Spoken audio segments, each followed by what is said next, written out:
பம்பையில செலமாடிங்க செலமாடிந்த உண்மைத்தான் இவன மாதிரி மென்டல் மாதிரி ஆட மாட்டாங்க. ஆமா கம்பெனியும் மென்டல் கம்பெனி ஒரு 15 மென்டல் ஒன்னா சேர்த்து எல்லாருக்கும் மாத்திர காலியாகி போச்சு. இந்த மாதிரி மென்டல் நம்பர் 1.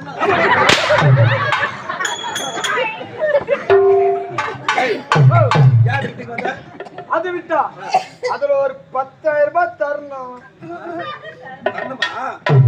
டெய்லி வந்து கேட்டுக்கறேன் உன்னை பட்டு எடுக்க. எவ்வளவு? 10,000 ரூபாய். 10,000 ரூபாய் அந்த கம்பெனில அறிவில உனக்கு எவனா காரியமே மாட்டான். பக்கத்துல இல்ல என்னது? வள்ளி நாடக மன்றம். ஆமா அண்ணாதுரை. ஆமா அவருக்கு ஐயா 50,000 ரூபாய் தர. அவர்தான் எனக்கு 1 லட்சம் தரணும். ஓ ஆர்டி பக்கம் பேக பிடிப்பாங்க போய்